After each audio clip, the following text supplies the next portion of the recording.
Hello, everyone, and welcome to another episode of Trek Canon. So, today I just wanted to do a slightly different video and about a slightly different sci fi show. But the thing is that I know I've always said that I'm going to keep it strictly Star Trek, but I'm going to tell you how these two are related. And these are related simply because of this it's director. This sci-fi movie, which I consider amongst the best of sci-fi movies, especially with the budget that it had. All right, the director of this movie, Mr. Mike Vehar, Vejar, right? He's directed a lot of the episodes in Star Trek Enterprise, Deep Space Nine, Voyager, okay, and the Next Generation. Not to mention things like Fantasy Island, Quantum Leap, okay, Jeremiah, the Dead Zone, okay, 7 Days, FX the series, Homefront, Lois and Clark, the X Files, and even the OG New York Undercover, some episodes there. All right, so when I found out about this, I was fine with go ahead and talking about which another show that most people know already that I consider the twin to Deep Space Nine as far as this maturity and complexity of writing, which is Babylon 5.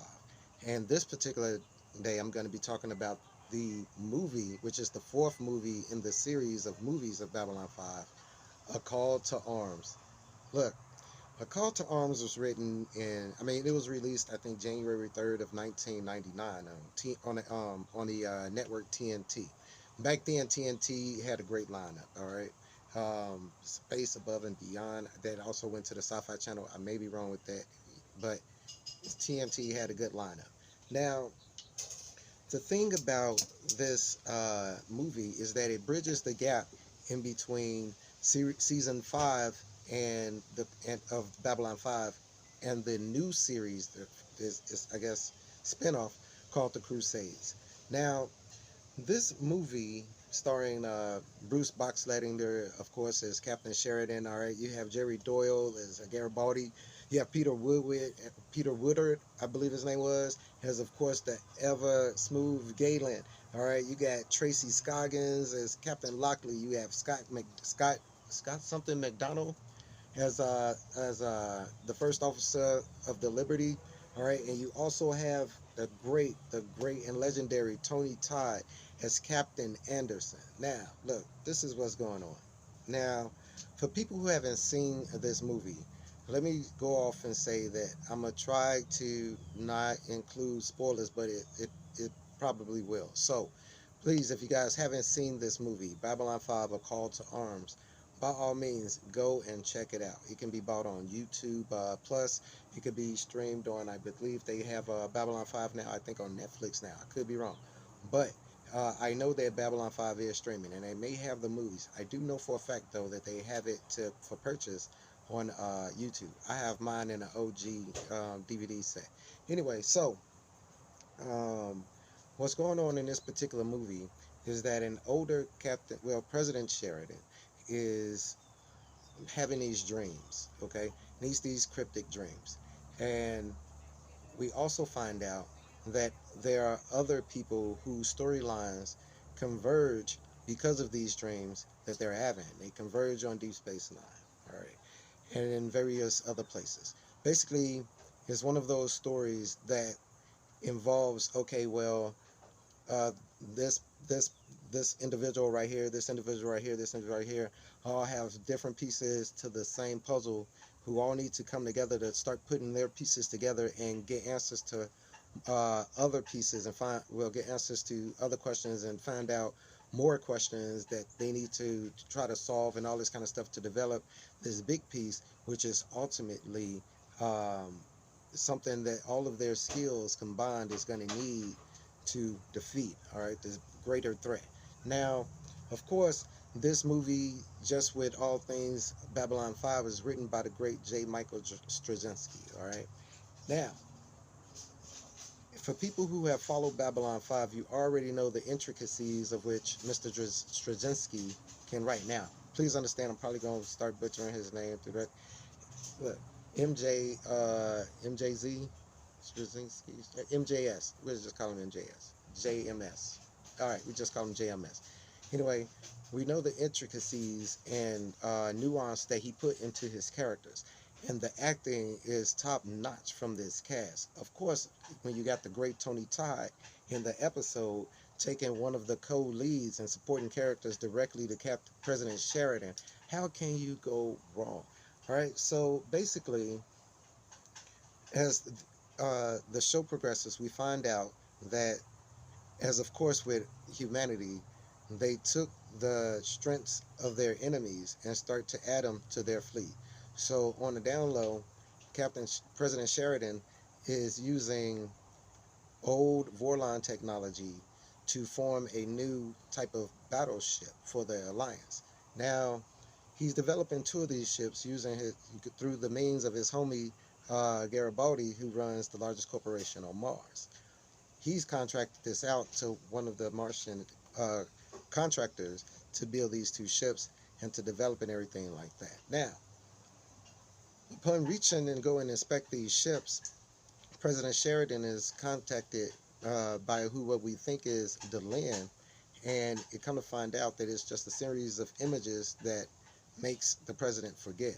All right, but lo and behold, there's a figure lurking in the background that's trying to orchestrate a meeting or between these important individuals to get them to come together for this cause.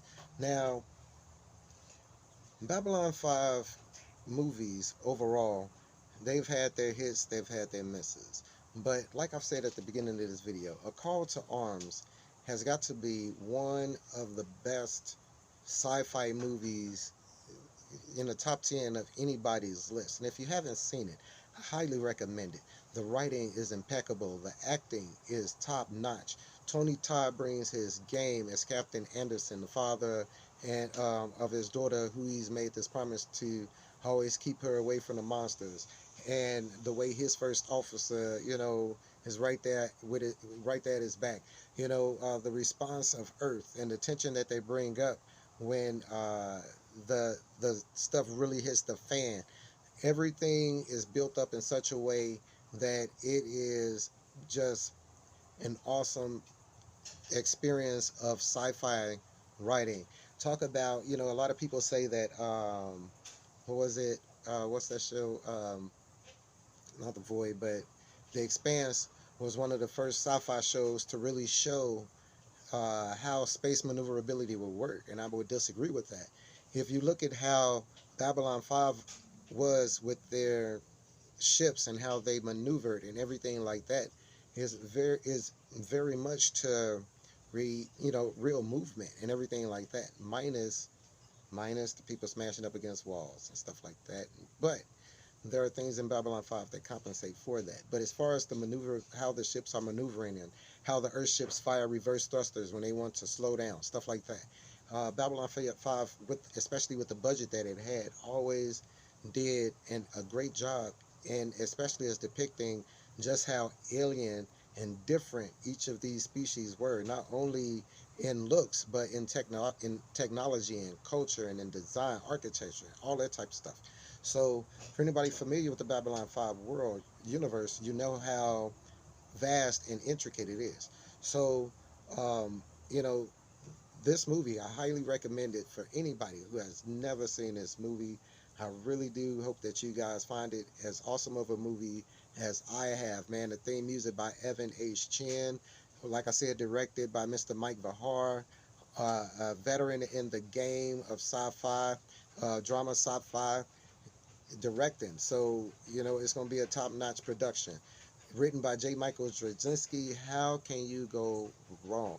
Right now, it sits above 7 on the IMDb rating. It's a little over 92 minutes to an hour and 34 minutes, depending on what type of version you're watching. All right, but as I say, man, get into the IAS Excalibur.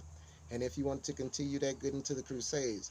It's not nearly on par with Babylon 5, but it is still an interesting and a good watch.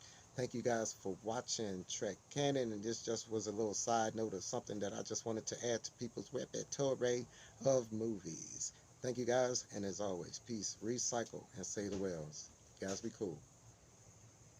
You know, Speaking of Tony Todd, a lot of people might be like, man, Tony Todd, isn't that old Jake from Deep Space Nine? And I say, yeah. But for people my age, we don't remember him like that. We don't remember Tony Todd like that. I don't care how many roles Tony Todd has ever been in. People in the hood will always refer to Tony Todd as Candyman. Now, that's just how it is. That's just how it's gonna be. I don't care. Matter of fact, some people in the hood might not even know who Tony Todd is, but once you say Candyman, they know who you talking about. Now you think I'm gonna say it again, but I ain't. Y'all be cool.